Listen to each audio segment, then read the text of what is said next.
এখন আমরা জাভাস্ক্রিপ্টে সিম্পল একটি প্রজেক্ট করব। দেখুন যে আমি এখানে একটি বাটন তৈরি করেছি, ক্লিক মি। এখানে আমরা ক্লিক মিতে ক্লিক করলে সে মেসেজ দিচ্ছে হ্যালো ওয়ার্ল্ড। তো এরকম একটি ছোট্ট একটি মেসেজ বক্সের প্রজেক্ট আপনাদের দেখাবো।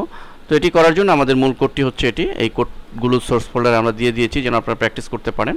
আমরা জাস্ট হেডের ভিতরে প্রথমে আমরা হেডের মধ্যে জাস্ট এতটুকুন কোডটুকু কপি করব। কপি করে আমরা ড্রিমওয়েভারে যদি কাজ করি তাহলে ড্রিমওয়েভার নিউ একটি ডকুমেন্ট নিয়ে নিব, ফাইল নিয়ে নিব, কোডে চলে যাব এবং হেডের এই যে হেডের শুরু এবং হেডের শেষ মনে রাখতে হবে যে এই নির্দিষ্ট কোডটুকু এই দুই হেডের মাঝখানে দিতে হবে। তো আমরা হেডের এই টাইটেলের নিচ থেকেই দেই এবং পেস্ট করে দিই, তাহলে আমাদের হেডের মধ্যেই পড়লো। আমরা লক্ষ্য করছি যে এটি হেডের শেষ অংশ। এবং এখানে রয়েছে বডির মধ্যে যে অংশটুকু রয়েছে আমরা ফর্ম থেকে শুরু করে এই পর্যন্ত।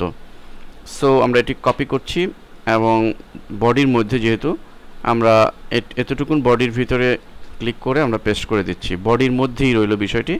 আমরা এখানে যা লিখব তাই আমরা পাবো।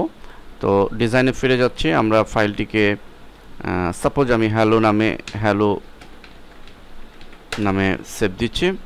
এখন আমি যদি ব্রাউজারে প্রদর্শন করাই, লক্ষ্য করুন বলছে ক্লিক মি। আমি ক্লিক করার সাথে সাথে বলছে hello world.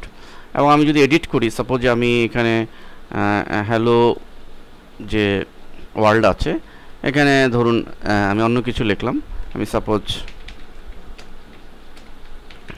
Welcome to Alhera. এখন আমি যদি এটিকে সেভ করি এবং আমার ব্রাউজারে যদি রিফ্রেশ করি এবং ক্লিক করি, লক্ষ্য করুন ওয়েলকাম টু আলহেরা, অর্থাৎ আমার চেঞ্জ হয়ে গিয়েছে।